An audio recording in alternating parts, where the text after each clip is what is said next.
We have a warrant to search this property. Step aside. Warrant? They don't have to show you anything. We're executing a lawful search. Under the Fourth Amendment, you're required to present the warrant before entry. Lady, you're interfering with a police investigation. That's a practical. The front door was already closing when the voice came from the walkway. It was early evening. The light had begun to soften, the kind of quiet hour when a workday ends not with applause or ceremony, but with keys set down and a breath finally released. The woman at the door had just returned home. There was nothing hurried in her movement, nothing evasive. She was inside the threshold of her own residence when the encounter began. The officer did not announce a crime. He did not reference a call for service. He asked a question instead, short, direct, and unexplained. When she turned back toward him, the camera captured the hesitation. Not fear, but confusion. This was her home. She had not left the property. She had not been stopped on a road or approached in public space. She was standing at her own door. The request came again. Identification. A pause followed. In that pause, the law already mattered. What the footage shows is not raised voices or immediate hostility. It shows proximity, a uniform position between a citizen and her front door, a body angled in a way that narrowed options without touching. The officer remained outside the threshold. The woman remained inside it. That invisible line, one step wide, would later become central to everything that followed. She complied, partially. She spoke calmly. She stated who she was. The title came out without emphasis, as if it were simply another fact, not a shield. Assistant United States Attorney. The words did not change the officer's posture. They did not end the encounter. Instead, the questions continued. At that moment, the encounter could have concluded without consequence. No detention had yet been articulated. No reasonable suspicion had been clearly stated. No exigency was visible. According to standard procedure, this was a point at which clarification alone could have resolved the situation. It did not. The officer stepped closer. The space narrowed. The door remained open, but functionally unreachable. The woman's tone remained measured. The camera did not capture anger. It captured restraint. What followed was not a single decision, but the absence of one. No choice to disengage. No acknowledgement that the setting itself imposed limits. No recognition that this was no longer a casual inquiry but a legal event unfolding in real time. From this point forward, every additional second mattered. The footage would later be examined frame by frame. Attorneys would pause it at the doorway. Investigators would replay the exact moment when the encounter crossed from optional to compulsory. Analysts would ask the same question again and again. Why did it continue?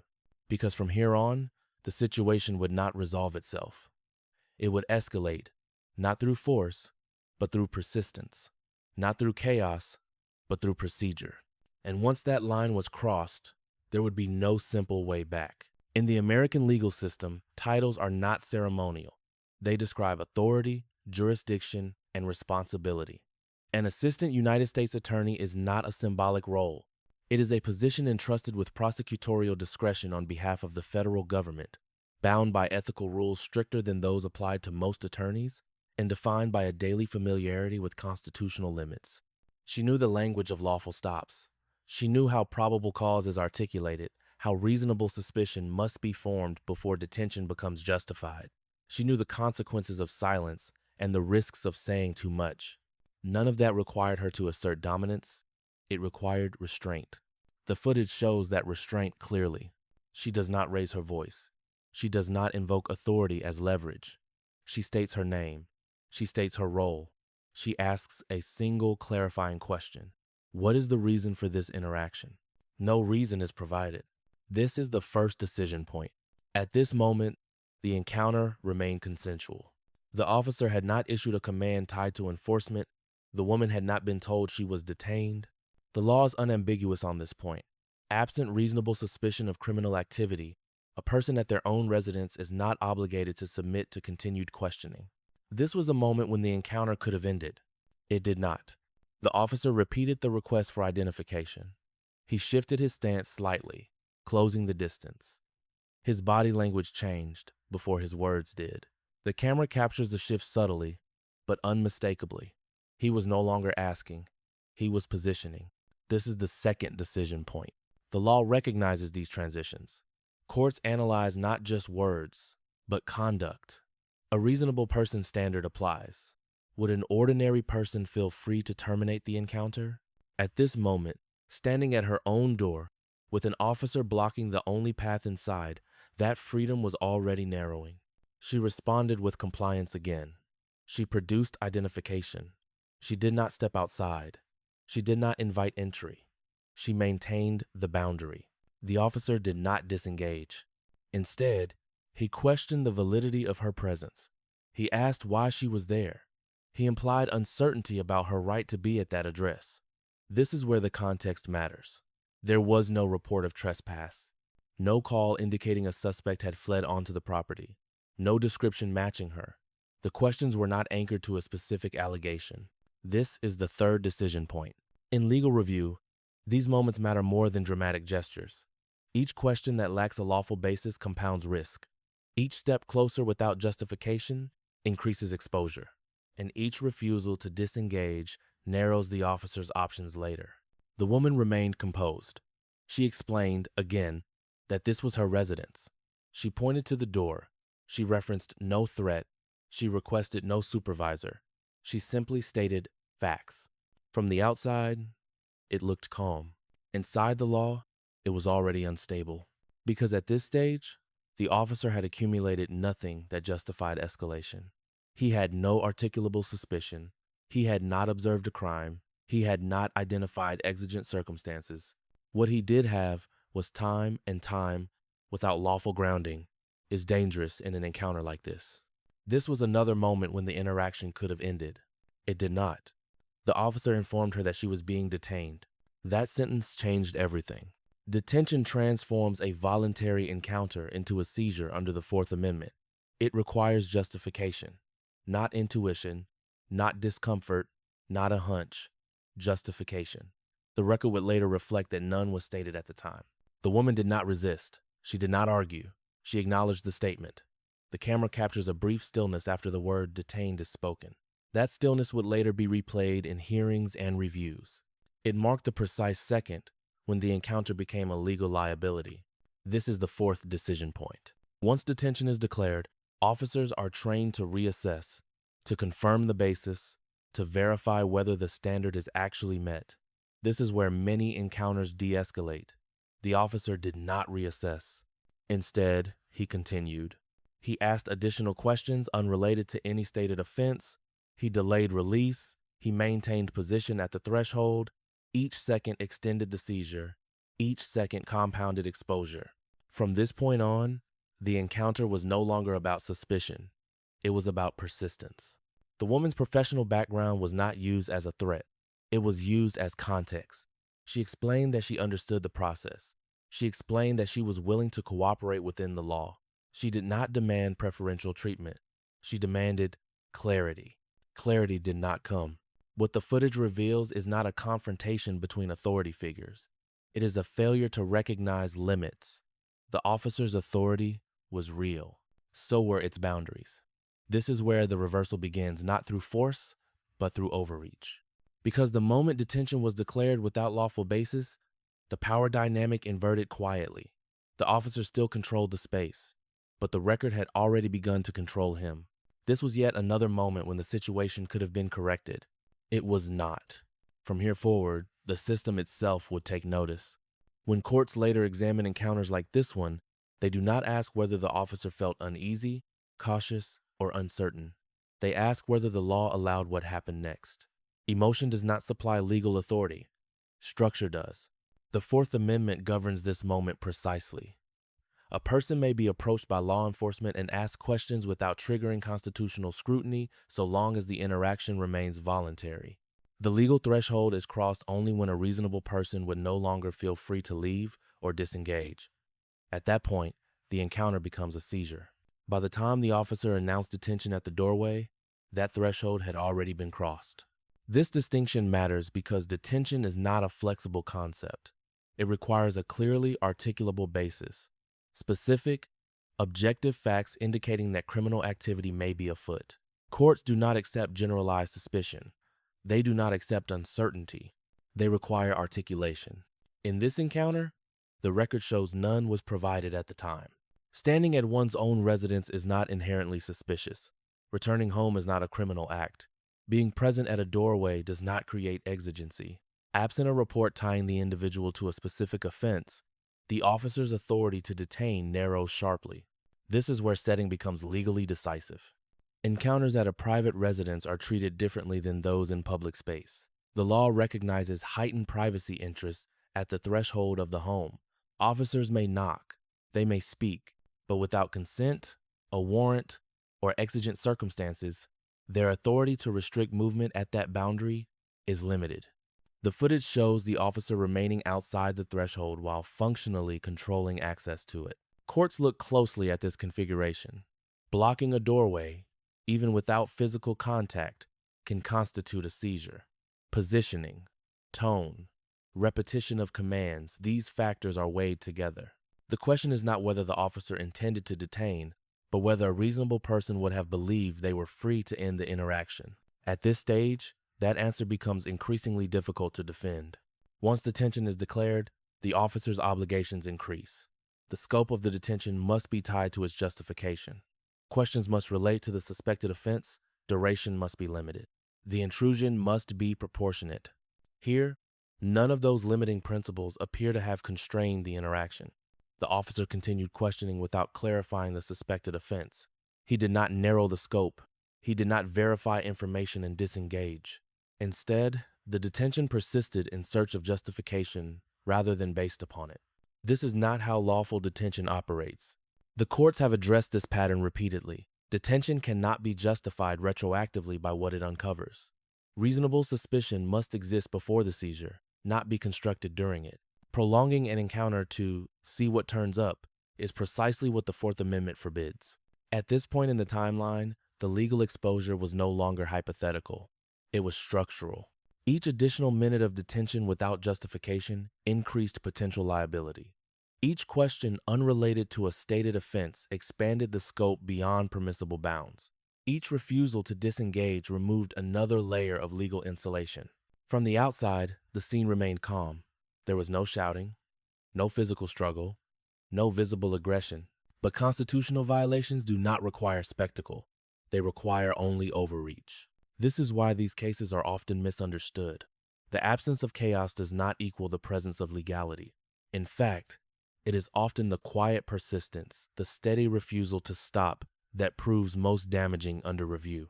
By now, the encounter had accumulated a record, not just on camera, but in law, a sequence of decisions, a trail of moments where disengagement was possible and declined. The officers still held immediate authority at the scene, but legally, the balance had already begun to shift. Because once an encounter enters this territory, it no longer belongs solely to the officer involved. It becomes subject to supervisors, internal review, prosecutors, and courts. The system starts asking its own questions. And the most important one is simple. Why did it continue? That question would not remain theoretical for long. The moment did not arrive with raised voices or sudden movement. It arrived with stillness. The officer stood where he had been standing for several minutes, close enough to command the space without crossing the threshold. The woman remained just inside her doorway. Neither moved. The camera continued to record, unblinking, indifferent to intention. For several seconds, no one spoke. The only motion visible was subtle, a shift of weight, a hand adjusting on a belt, the door remaining open but unused. Time slowed in a way that footage often captures, but people rarely notice in real life. The kind of pause that does not feel dramatic until it is replayed later, again and again, by people trained to see what matters. This was the silence. No new questions were asked, no explanation was offered, no justification was stated. The detention remained in place, unsupported but active. The law did not change during those seconds. The facts did not change. Only the record did. When speech resumed, it did not resolve the uncertainty. The officer continued to hold position. The woman continued to cooperate within limits. The encounter moved forward without a clear purpose, sustained by momentum rather than reason. From this point on, every second belonged less to the scene and more to its aftermath. Supervisors would later pause the footage here. Investigators would freeze the frame. Attorneys would mark the timestamp. They would identify this pause as the point where discretion could have been exercised without consequence. Instead, it passed. The detention continued. Questions followed. Clarifications were delayed. The officer did not disengage. He did not narrow the scope. He did not step back to reset the encounter. What he did was remain. Eventually, the interaction concluded without arrest at the scene. There was no citation issue that resolved the justification problem. No discovery of criminal activity that retroactively validated the detention. The woman was allowed to remain at her home. On the surface, it appeared uneventful. No handcuffs, no use of force, no charges that night. But the camera had captured enough, because by the time the officer left the property, the encounter had already separated into two timelines. One ended at the doorway, the other was just beginning. The footage would not stay local. It would be reviewed internally, then externally, then formally. Each review would focus less on what the officer believed and more on what he did and what he failed to articulate when it mattered. The silence in the middle of the encounter would become louder with each viewing, not because it was dramatic, but because it was empty. Empty of justification, empty of explanation, empty of any lawful reason for the detention to continue. From here, the case would move out of the officer's hands entirely. And once that happens, authority no longer rests with the person who stood at the door. It transfers to the system designed to judge him. The first review did not happen in a courtroom. It happened in a room with no windows where the footage was played without sound. This is standard procedure. Supervisors are trained to watch body camera video twice, once as it happened and once stripped of context. The second viewing removes tone, removes explanation, removes intention. What remains is conduct. The questions begin there. Why was the encounter initiated? What articulable facts justified continued questioning? At what point was detention declared, and on what basis? These are not rhetorical questions. They are written into policy, and each requires an answer that can be traced to the record. In this case, the record was thin. Internal review does not look for malice. It looks for deviation. And deviation accumulates quickly when the justification for an action is not stated contemporaneously. Supervisors noted the setting first, a private residence, then the posture, blocking access to the doorway, then the timeline, prolonged interaction without a stated offense. Each element alone might have been defensible. Together, they were not. The footage was escalated. Once that happens, the process becomes procedural. The officer is no longer responding to a citizen. He is responding to questions from within the system that trained him. Statements are requested. Reports are compared to video. Language is scrutinized for consistency.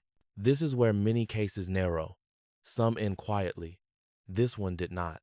Because the woman involved was not only a private citizen, she was a federal prosecutor. That fact did not elevate her rights. It elevated the visibility of the review. The standards applied were the same. The scrutiny was not. The matter moved beyond internal affairs. According to later filings, federal authorities requested the footage as part of a broader review. At that stage, the encounter was no longer being evaluated solely under departmental policy. It was being assessed under federal law. This transition is critical. Administrative violations can result in discipline. Federal violations carry exposure. The distinction depends on whether conduct is merely improper or unlawful. Investigators began examining whether the detention constituted a deprivation of rights under color of law. From that moment forward, the timeline extended. Interviews were conducted, policies were cited, training records were reviewed. The officer's past encounters were examined for pattern, though the specifics of that review were not publicly disclosed in official records. What was disclosed was the shift in posture. The officer was placed on administrative status pending outcome. His authority to act in the field was restricted. The badge remained issued, but functionally inactive. This is often the point where officers realize the matter has moved beyond correction. It had become evaluation. Months passed. The case did not fade. It matured. Legal theories were tested internally before being tested publicly. Prosecutors examined whether the elements of a federal civil rights offense could be met not in theory, but on this record. By the time the next stage arrived, the encounter at the door had already been reframed. It was no longer viewed as a misunderstanding. It was being analyzed as a decision sequence with consequences. And the system, once engaged, does not ask how an encounter felt. It asks what it violated. Federal criminal exposure does not emerge from discomfort or embarrassment. It emerges from statutes. By the time prosecutors evaluated this encounter, the focus was no longer on whether the officer had made a poor judgment call. The question was whether his actions, viewed objectively, met the elements of a federal offense. Specifically, whether a person acting under color of law had willfully deprived another person of rights protected by the Constitution. That is a narrow path, but it exists for a reason. Under federal law, a civil rights violation becomes criminal when certain thresholds are met. The government must show that the officer was acting in an official capacity, that a constitutional right was implicated, and that the deprivation was willful, meaning the act was done intentionally, not accidentally or negligently. The Fourth Amendment right at issue here was not abstract. It was concrete. The right to be free from unreasonable seizure, particularly at one's own residence. The footage provided a clear timeline. Detention was declared, justification was not. Prosecutors do not need chaos to build a case. They need sequence. The sequence mattered. The declaration of detention without articulated suspicion. The continuation of questioning without narrowing scope. The physical positioning that restricted access to the home. Each element contributed to a theory of unlawful seizure. What elevated the exposure was not duration alone, but persistence after warning signs appeared. The woman identified herself. She stated facts that could have resolved the encounter. She remained compliant.